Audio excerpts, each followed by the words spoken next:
부흥회를 한 번도 안 다녀봤기 때문에 오늘 목사님도 저한테 부흥회란 말씀을 안 하셔서 그냥 저녁 헌신예배인 줄 알았습니다. 그러다 보니까 기본적으로 목회적 예의가 가운데 한 가지가 예물을 준비하는 건데 미처 못했기 때문에 집에 들어가서 온라인으로 저희들도 좀 헌금을 좀 하도록 하겠습니다. 이따 계좌번호 좀 가르쳐 주시기를 좀 바랍니다. 서울 남년의 강동 지방에서 목회를 합니다. 그리고 서울 동남쪽 끝자락에 마치 들불처럼 이름도 없이 목회하는 저를 목사님 왜 부르셨는지, 목회를 잘할 것 같으면 모르는데 뭐 잘한다 못한다 기준은 다 다르겠습니다만은 저 스스로도 목회적 달란트가 있지는 않다고 보는데 왜 저를 부르셨나 늘게 퀴스천 마크가 있었습니다.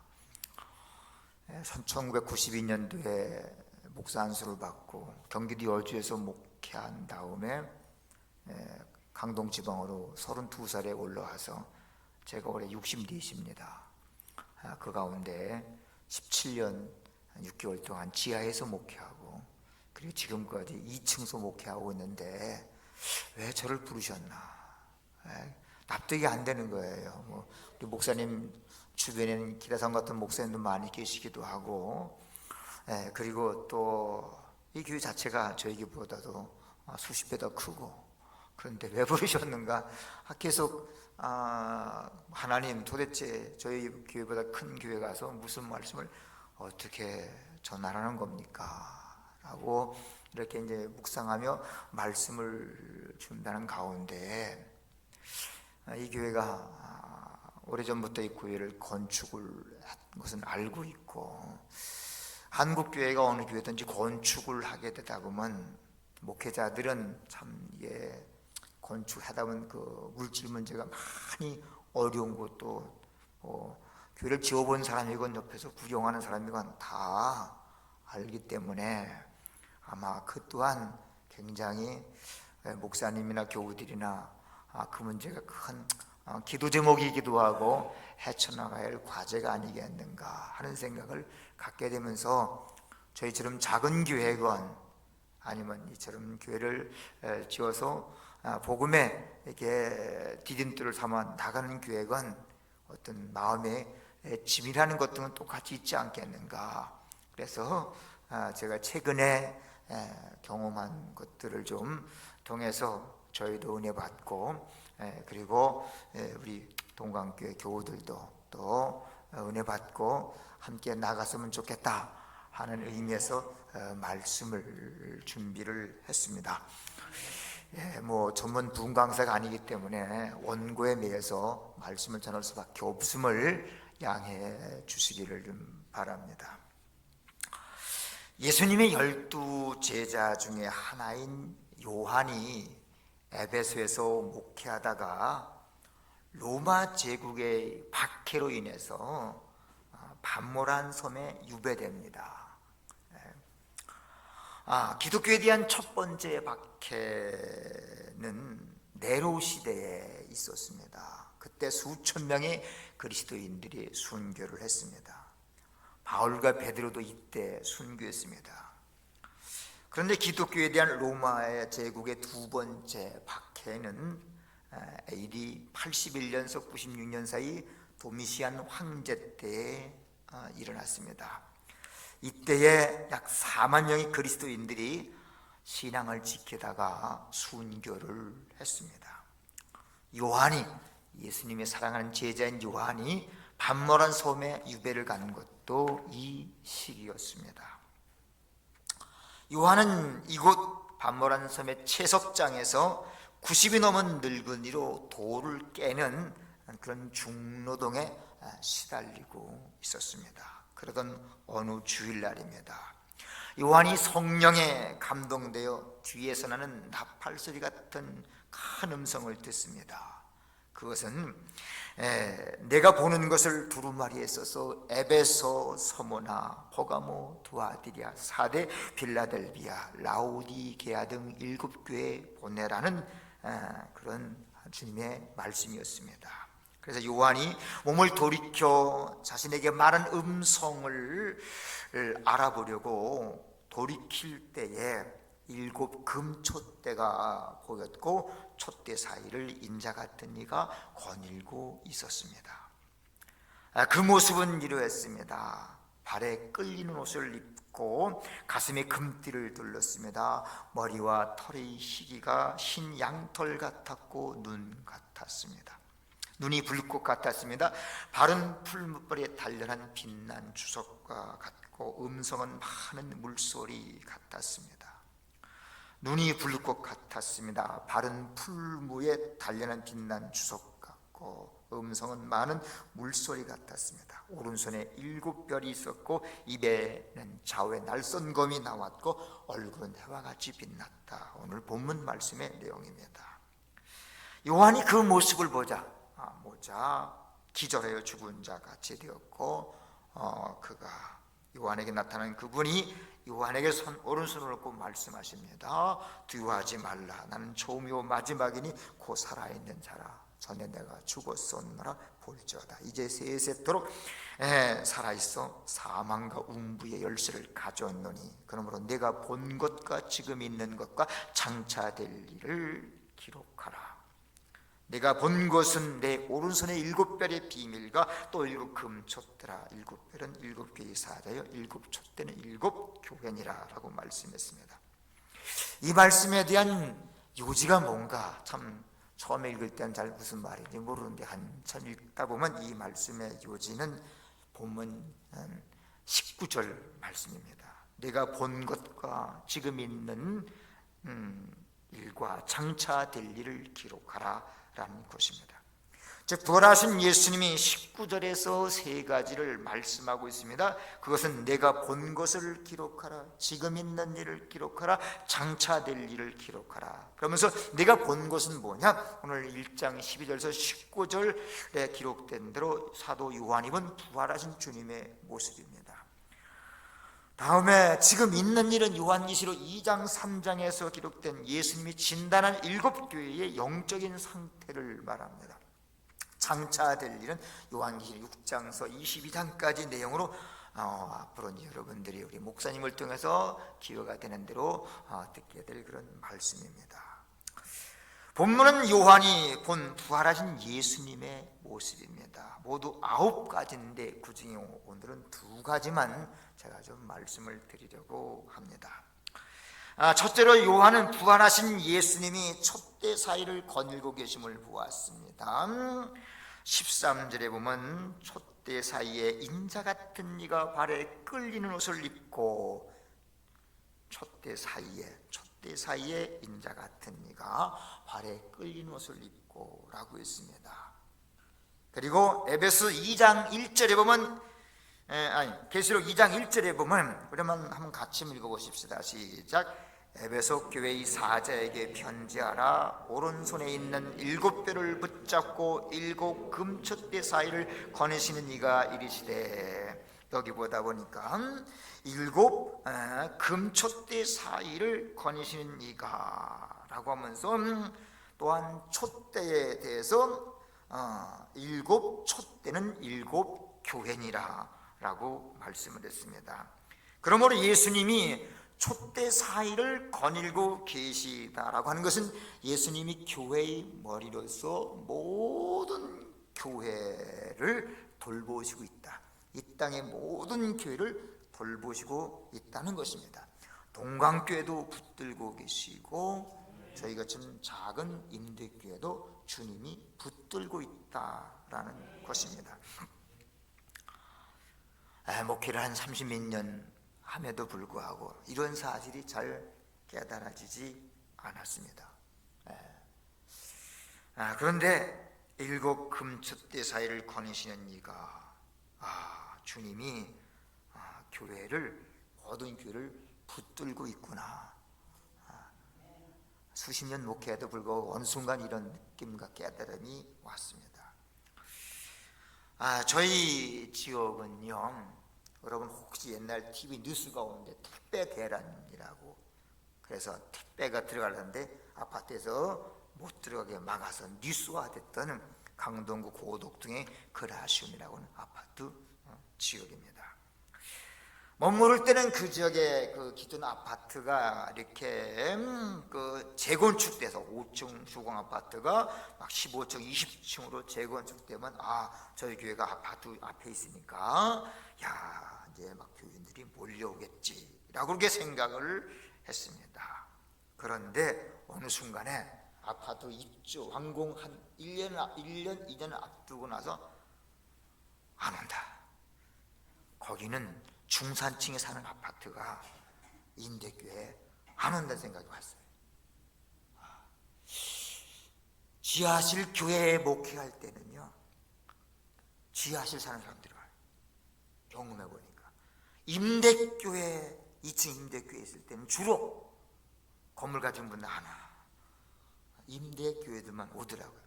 의정부는 안 그럴 텐데 저희 이제 고덕동만 그렇습니다. 그 순간 저 아파트가 12억, 20억 나가는 교회가 그런 사신 중산층 사람들이 우리 교회 오겠냐? 아파트 입주 한 1년 전에 안 온다는 생각이 들었습니다. 그 주변에 명성교회, 광성교회, 큰 교회 얼마나 많은데 왜 옵니까? 그러면 앞으로 우리 교회는 어떻게 전도하지? 그때가 되면 주변 상황이 막 바뀔 텐데 어떻게 하나? 2층 작은 교회에 누가 오겠는가? 라고 하는 염려 걱정이 제 마음을 짓눌렀습니다. 그리고 지난 2년 동안 제가 2022년 1년서 2년 그 사이에 할 수 없는 이유로 개인적으로도 몸이 좀 안 좋기도 하고 교회도 원인 모르게 그냥 교우들 사이에 갈등으로 말미암아 한 도과정 한 10명 정도가 가뜩이나 작은 교회인데도 불구하고 교회를 떠났습니다. 그러면서 앞으로 이 교회를 어떻게 이끌어가야 하나, 은퇴할 때까지 과연 교회가 존재할 수 있으려나. 30여 년간 고덕동을 떠나지 않고 목회를 했는데 참 마지막이 그 모습인가. 여러 가지 회환이 막 닥쳤습니다. 그런데 지난 1월 달에 여러 가지 경험을 통해서, 이런저런 경험을 통해서 촛대 사이를 거닐고 계신 주님이 우리 교회를 돌보시고 붙들고 있다는 확신을 강하게 가졌습니다. 그러면서 저희 교회만 붙들고 있는 게 아니라 동강교회도 붙들고 있다. 그런 것을 경험하게 됐습니다. 늘 기도할 때마다 하나님, 주님 재림할 때까지 저희 작은 교회가 주님이 땅 재림할 때까지 복음 전하는 교회가 되게 도와 주시옵소서 늘 기도했습니다. 아무튼 지난 2달 동안의 그런 경험을 통해서 하나님께서 돌보시고 있기에 지난 32년 동안 주변머리가 없어서 어디 갈 줄도 모르고 그곳에서 계속해서 목회를 해 왔습니다. 자, 7 금초대사를 거니시느니 그 교회를 붙들고 계신 하나님. 자, 두 번째 오늘 본문 말씀 보다 보니까 내 오른손에 20절에 내 오른손에 7별의 비밀과 라고 하면서 요한이 부활하신 예수님을 보니까 그의 손에 7별이 있었습니다. 다시 한번 우리 1장 20절 한번 같이 한번 읽어봅니다. 시작. 내가 본 것과 내 오른손에 7별의 비밀과 또 7 금촛대라. 7별은 7교회의 사자요 7 촛대는 7 교회니라. 여기 보다 보니까 일곱 별은 일곱 교회의 사자다라고 있습니다. 일곱 교회의 사자는 일곱 교회의 감독관을 말하며, 일곱 교회의 감독관은 다른 말로 일곱 교회의 목회자를 말합니다. 그러므로 예수님이 그 오른손에 일곱 별을 붙잡고 계시다라고 하는 것은 교회의 머리이신 우리 예수님이 교회의 감독관인 모든 목회자, 저나 우리 원 목사님이나 모든 목사님들을 붙잡고 있다. 할렐루야. 예. 저는 앞서 말씀드렸던 것처럼 1992년도 3월 12일 중부연에서 목사 안수를 받았습니다. 그런데 저희 교회는 제가 개척한 교회가 아니라 우리 전임자가 교회를, 손이 동서인데 교회를 개척해 놓고 5개월 만에 새벽에 3월 꼭 이때쯤에 새벽에 말씀을 준비하다가 하늘에 부르심 받았습니다. 그때 그분이 36이었습니다. 그래서 저희 교회는 첫 순교자가 생긴 교회이기도 합니다. 전 1992년도 3월에 목산수를 받고 저희 손이 동서가 세상 뜨는 바람에 3월 31일 날 첫 목회지인 경기도 여주를 떠나서 서울로 올라왔습니다. 32년 전 경기도 여주에서 제가 받던 사례비는 32년 전에 30만 원이었습니다. 비록 시골교였지만 2023년도에 제가 평균 받은 사례비는 50만 원이었습니다. 오늘날 교회가 얼마나 어려운 건가를 말씀드리고자 합니다. 특별히 작년에 앞서 말씀드렸던 것처럼 권사 두 가정이 서로 우리가 보기에 아무것도 아닌 말다툼을 통해서 재작년 2022년도에 나가면서 참 교회가 굉장하게 목회를 좀 여기서 좀 멈춰야 되냐 할 만큼 어려웠습니다. 아무튼 그 얘기 전에 제가 이제 어떻게 교회를 붙들고 가는 걸 한번 말씀드리는데, 92년도에 제가 왔는데 지방에 어느 목사님께서 부목으로 가지 작은 교회 첫 교회 뭐하러 와? 왜 왔어? 고생 바가지인데. 그러면서 그때도 이제 작은 교회였습니다만 그 당시 1992년대에 500만 원 보증금에 월세 그 당시에 20만 원인데 그것도 전임자가 은행에서 500만 원을 대출하는 그런 교회를 갖다가 원금과 이자를 내 가는데요. 늘 돈이 부족했습니다. 그래서 30대 초반 철없던 시대라 차라리 부목으로 갈 것을 괜히 서울로 올라와서 이 고생을 하네 라며 그 속상한 마음을 감추지 못했습니다. 목회를 멈추고 싶어서 그래서 가까이 지내고 있는 주변 목회자들에게 나는 10월까지 목회하고 말 겁니다 라고. 그때가 이제 92년입니다. 그리고 10월 마지막 그날이 이후 25일이었는데 낮 예배를 마치고 이제 예배를 마치고 교회로 집으로 돌아가려고 하는데 누군가가 막 계단을 급하게 뛰어내려오는 발걸음이 있었습니다. 지방 아는 저와 비슷한 연배의 한 목사님이셨습니다. 그 교인들이 있는 상태에서 목사님 내일 목회를 관두더라도 이거 하나 받으시오 라고 하면서 50만 원이 든 봉투를 내밀더라고요. 보니까 협성 출신 목사님, 참 감수 출신인데 한 서너 분이 막 급하게 돈을 모아갖고선 50만 원을 가져오면서 이것 가지고 밀린 임대료도 내고 다음에 나머지 생활비로 좀 쓰십시오. 그런 일들이 얼마나 많은지 모릅니다. 지금 임대교회니까 17년 동안 지하에 있었으니까 그런 일이 한두 번 있었겠습니까? 그러나 말씀드리고 싶은 것은 그래도 지금까지 한 지역에 있었다라고 하는 것은 교회의 머리이신 예수님이 저희 교회와 감독관인 목회자를 붙들고 있다라고 하는 것을 말씀드리고 싶었습니다. 자, 어떻게 붙잡고 있는가라고 하는 부분입니다.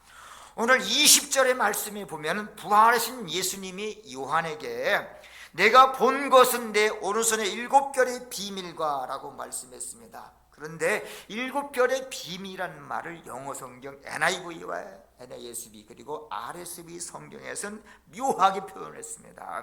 거기 보다 보니까 좀 영어 써서 죄송합니다. 발음이 좀 서툴도록 이해해 주시기 바랍니다. The Mystery of Seven Star라고 했습니다. 우리 보통 비밀이라는 말을 할 때 흔히 쓰는 말이 뭡니까? 시크릿, 그죠?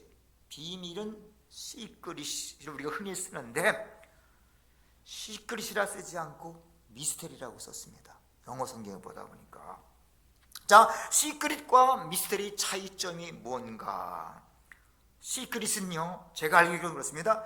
숨겨졌지만 언젠간 드러나게 되는 것을 시크릿, 비밀. 그래서 보통 외국에 온 문서들이 몇십 년 만에 개봉하는 것들이 다하게 시크릿 그렇게 이해하게 되는데요. 그런데 미스테리는 신의 영역으로서 수수께끼와 같은 인간이 풀 수 없는 불가사의한 것을 미스테리라고 말합니다. 즉 말씀드리고 싶은 것은 7별의 비밀을 The Secret of the Seven Star 하지 않고 The Mystery of the Seven Star라고 표현하시는데, 그렇게 표현하신 이유는 부활하신 예수님의 7별을, 즉 다른 말 목회자를 7별, 목회자를 어떻게 붙잡고 어떻게 붙들고 있는지는 인간이 풀 수 없는 신비한 영역이기 때문에 미스터리라고 쓴 것입니다. 저는 그렇게 이해를 했습니다. 붙들고 가는, 교회를 붙들고 가고 목회자를 붙들고 가는 것은 시크릿이 아니에요. 신의 영역이에요. 어떻게 붙들고 가는지 모릅니다. 이것은 교회의 머리가 되신 예수님이 한 지역에서 참 미련스럽죠.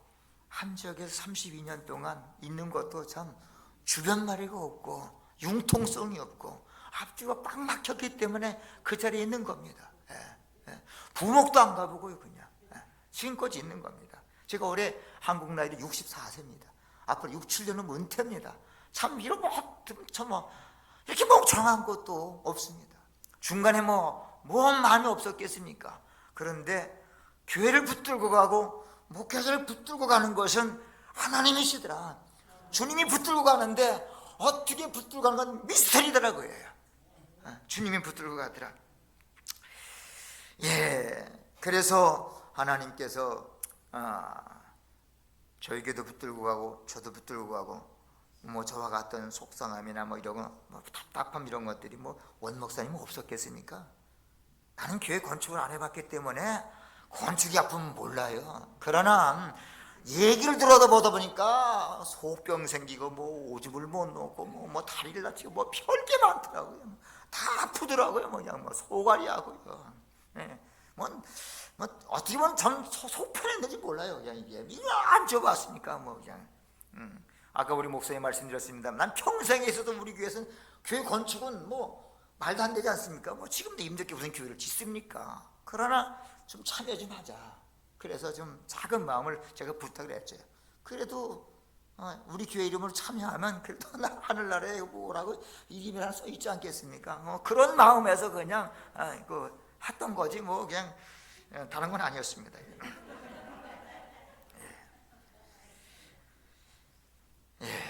교회를 붙들고 계신 하나님, 목회자를 붙들고 계신 하나님, 저를 붙들고 계신 하나님, 원 목사님 붙들고 계신 하나님, 여러분도 붙들고 계신 하나님 아니겠습니까?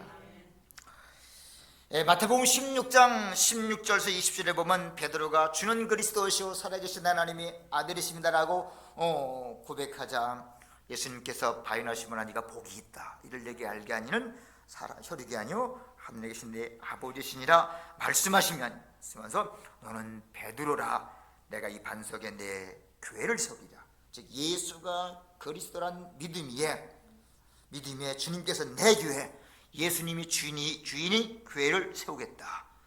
예수가 그리스도라는 그 믿음 위에 주님이 주인인 교회를 세우겠다고 말씀하시면서 음부의 권세가 이기지 못하리라고 말씀을 했습니다.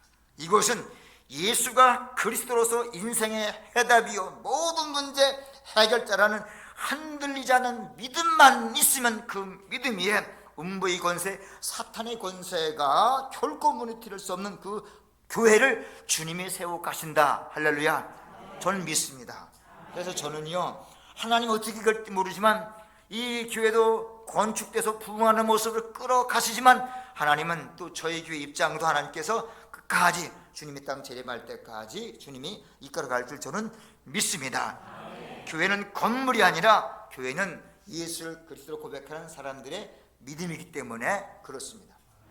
할렐루야. 제가 30여 년 목회하면서 한 가지 깨달은 게 있습니다. 참 아둔해서 늦게 깨닫는데요, 저희가 강동지방 92년도에 왔을 때 교회가 36교회였고요 지금은 20교회만 남았습니다. 참 많은 격변이 있어서 수많은 교회가 코로나 때문에 많이 사라지기도 하고요. 그런 가운데 공부도 잘하고 똑똑하고 뛰어나고 키도 크고 잘생기고, 그런데 목회가 이렇게 중간에 접는 분들을 간혹가다 봤습니다. 왜 그런가? 그런데 어느 순간에 제가 깨달은 게 뭐냐면, 하나님이 하신다, 하나님이 끌어간다, 하나님이 책임진다라고 하는 그 믿음이 있으면은, 그 믿음이 있으면 주님이 교회를 끌어가시는 것을 봤습니다. 그런데 많은 분들이 그냥 막 태풍처럼 몰아치는 문제, 막 어떻게 할 수 없는 수많은 것들이 막 몰아치니까 그 상황과 환경에 빠져서 내가 지레 짐작해서 이렇게 버리고 저렇게 버리고 이래자 내가 먼저 마음을 놓으니까, 내가 먼저 믿음을 놓으니까 하나님 어떻게 할 수 없는 것 같더라고요. 제가 깨달은 건 그였습니다. 그래서 예수님이 그리스도라고 하는 그 믿음이 있으면 주님이 책임지고 주님의 방법으로, 미스테리한 방법으로 주님이 끌어가시는구나. 뭐 제가 잘나면 얼마나 살고 못나면 얼마나 못났습니까? 주님이 하시는 것 아니겠습니까? 몇 가지 좀 말씀 좀 드리도록 하겠습니다. 작년에 참 저희 이제 교회가 얼마나 이제 어려웠는지, 저희 교회 임대료가 한 달에 한 225만 원씩 저희가 뭐 많이 모이면, 옛날에 많이 모일 때도 한 20대명인데 한 10명 나가고 나니까 10대명 가지고 225만 원 해나가려니까 뭐 정신이 없는 겁니다. 그리고 임대비는 다 2층 세대를 사만 오지 집주인들 안 오니까요. 그러다가 이제 뭐 막 밀려가다 보니까 뭐 사례비는 둘째치고 어떻게 해야 되는 건가 해서 집사람한테 말은 안 했지만 목회를 접어야 되나 어떻게 해야 되나 그러면서 그냥 방법은 기도밖에 없기 때문에, 할 줄 아는 건 뭐 그거밖에 없기 때문에 그냥 저녁 되건 밤이건 그냥 가서 기도하는 것밖에 없었고, 뭐 특별 새벽기도 해봤자 교인들이 많이 옵니까? 그냥 집사람하고 저하고만 나가서 그냥 기도하는 것밖에 없고요. 뭐 방법이 실제로 재주가 없고요. 뭐 재주가 없고 그냥 무릎 꿇는 것밖에 없어서 하나님 인도하시옵소서, 인도하시옵소서. 어떻게 됩니까? 한 가지 하나님께서 제게 주신 은혜 가운데라고 한다면은 어떤 사건을 보고 저건 성령의 인도야, 이건 내 방법이야.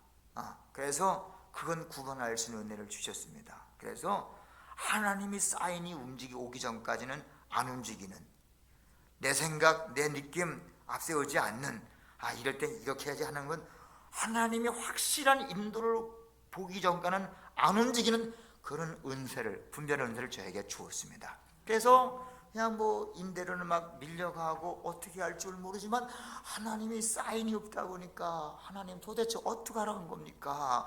어떨 때는 묻지도 않는 것도 말씀하시는데 이건 뭐 불러도 대답 없기도 하고 뭐 캄캄하기도 하고 어떻게 하라는 겁니까? 여기 있어야 됩니까? 가야 됩니까? 좀 하나님 좀 뭔가 좀 보여주시옵소서. 있는 보증금 225만 원 4년 정도 지나면 싹 다 까먹어야 될 텐데, 하나님 돈이 없는 하나님 아들 텐데 어떻게 하라는 겁니까? 계속 아무튼 그러나 방법은 할 수 있는 게 그것밖에 없고, 주님의 인도를 구하기 위해서 무릎 꿇고 계속해서 하는 가운데, 지난 12월 31일 날 저희가 이제 감사님 모시고 구역회를 하다가 이제 감사님한테, 감사님은 지방 행정 책임자니까 교회 형편 좀 알아야 되겠습니다. 저희 교회가 지금 아주 그냥 임대료를 막 밀려가서 어떻게 할지 몰라서 뭐 좀 차라리 은퇴를 해야 될지 뭐 이런 것까지 고민합니다. 행정 책임자이기 때문에 아셔야 되겠습니다 라고 하니까, 목사님, 이 명일동에 가면은 12월 말까지 목회를 하던 감리교 목사님이 계시는데, 그분이 세종시의 부목으로 갔는데, 그 교회가 세워질 때 교인들을 파송했던 저희 강동 지방의 천호제일교회 교인들이 이제 다시 본교로 들어가고, 그 목사님은 저 세종시에 있는 교회로 부임해 가셨기 때문에 그 교회 건물은 비었습니다.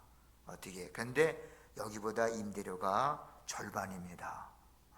글로 가시겠습니까? 그래서 그 다음날 제가 이제 그 목사님한테 전화를 드려서 만났죠. 그리고 거기 가봤더만 우리가 쓰던 기존 건물의 절반입니다만은, 또 우린 2층이었고 3층이지만 너무 이쁘고 마음에 확 들더라고요. 여기구나. 그래서 그 목사님하고 막 추진을 해서 제가 2월서부터 이쪽에 와서 예배 드리고요. 오늘 저희도 성전 이전 감사회를 오전에 우리 교도가 같이 드렸습니다. 그런데 이제 임대료는 절반으로 이렇게 바꿨고, 보증금도 한참 다운됐고요. 우리가 전에 있던 데는 1억에 있었는데 지금 이제 3천원에 있고요. 또 그래도 밀려서도 뭐 한두 한 달 좀 미었기 때문에 많이 까먹은 건 별로 없습니다. 그리고 이제 우리 교인들에게 한번 여기에 마음에 드냐 하고 이제 뭐 얼마 안 된 교인이지만 한 10명 쭉 가서 다 보는데 다들 마음에 들어하는 겁니다.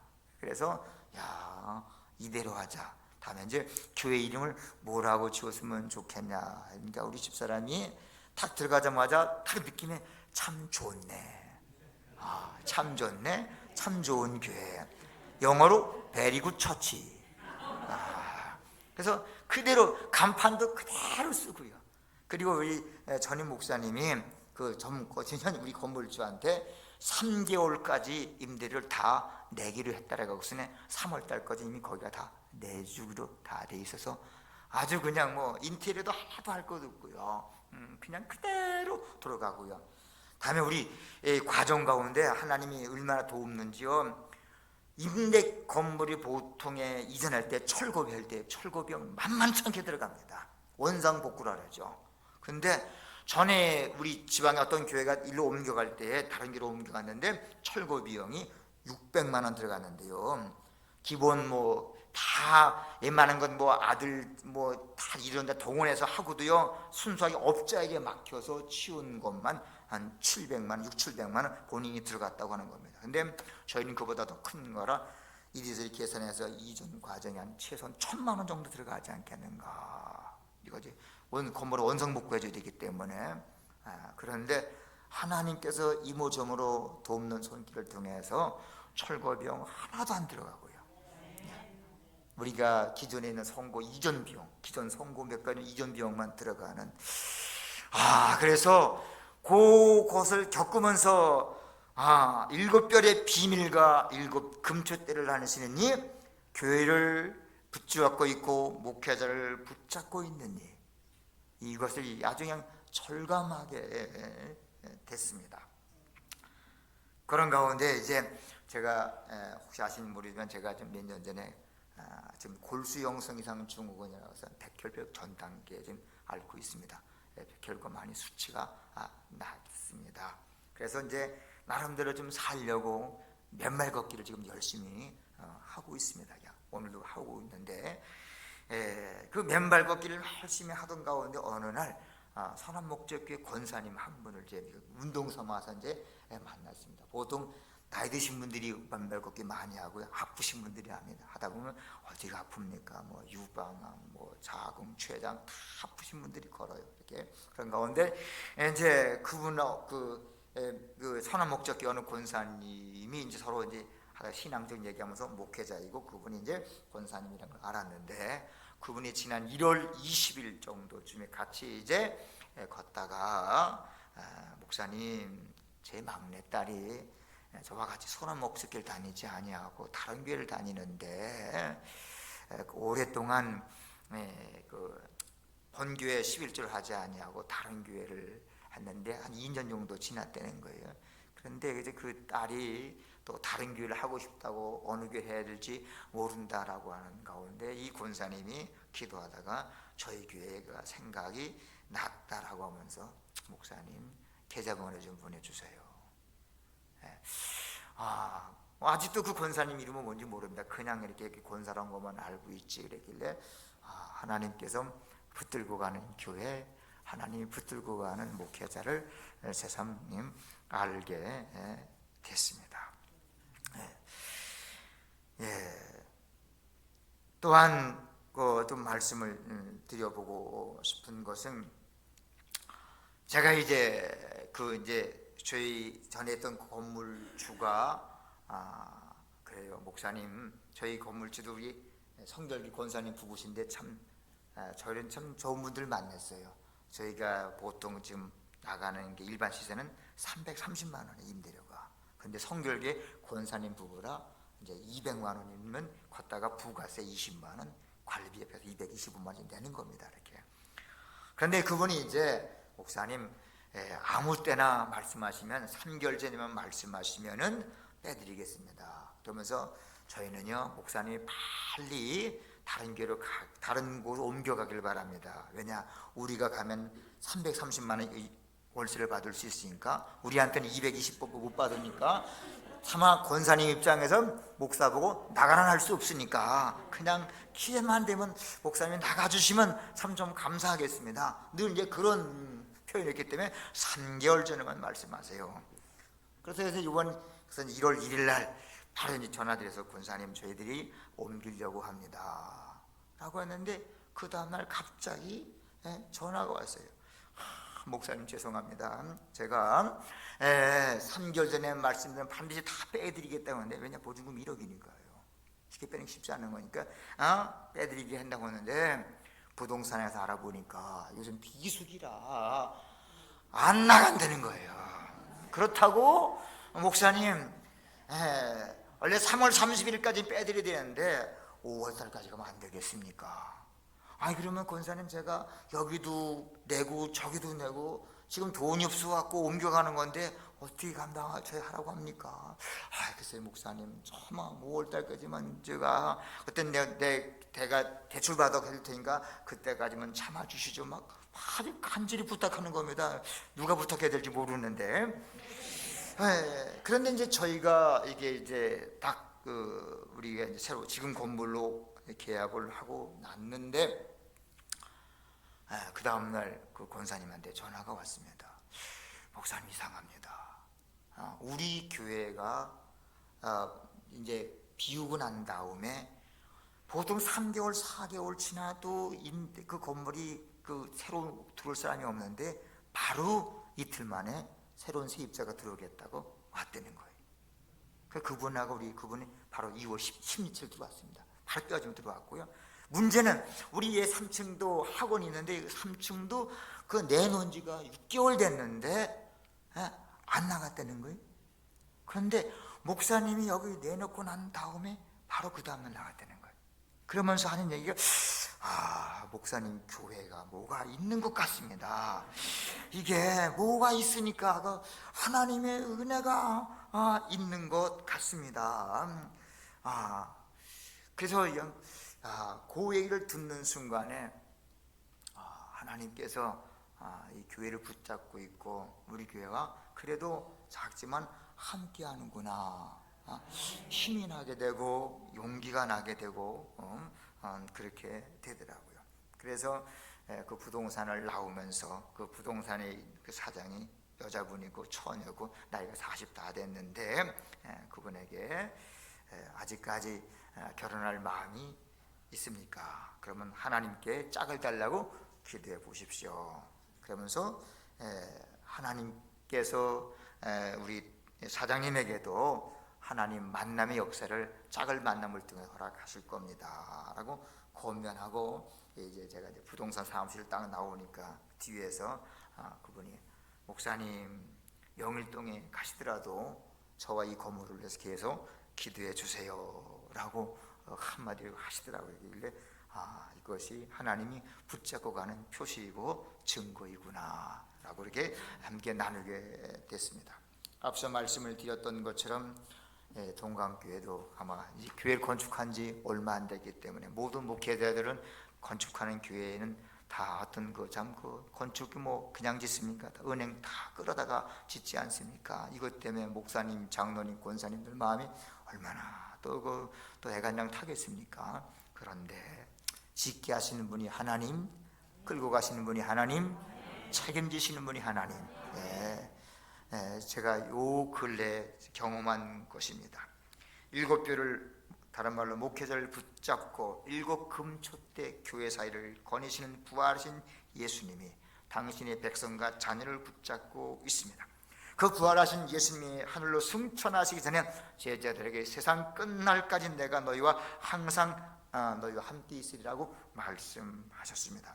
그러므로 우리 할 일은 하나님을 믿고 신뢰하는 겁니다. 목회하다 보니까 하나님께서 너 나 믿냐? 끝까지 믿냐? 너 나 믿냐? 그걸 끝까지 기다리시더라고요. 다들 경험해 보셨죠?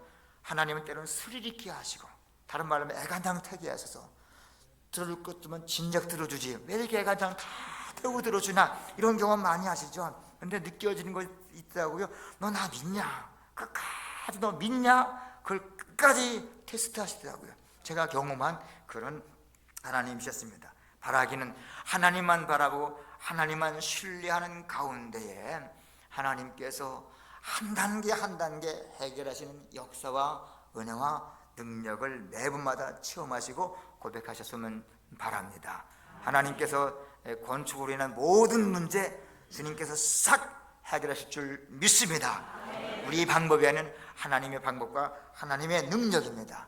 그래서 그런 은혜와 능력 가지고 이 주변 아파트에 하나님 살아계심을 증거하는 이 동강교회 목사님, 장로님 모두가 되시기를 주님의 이름으로 간절히 축원을 드리겠습니다. 기도하겠습니다. 할렐루야. 사랑 은혜가 많으신 하나님 아버지 감사합니다.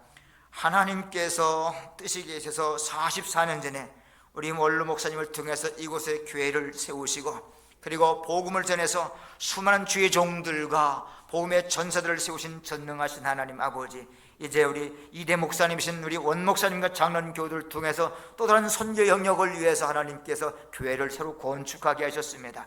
하나님 아버지, 이 교회에 우리 목사님과 교회에 성령이 역사하사 하늘의 능력을 부어 주옵소서. 하나님의 역사를 부어 주시옵소서. 하나님이 함께 하시는 교회임을 불신자도 다 알 수 있는 놀라운 기적과 능력을 부어 주셔서 허다한 영혼 구원의 역사가 넘쳐나게 도와 주시옵소서. 축복하여 주시옵소서. 감사드립니다. 예수님의 이름으로 기도옵나이다. 아멘.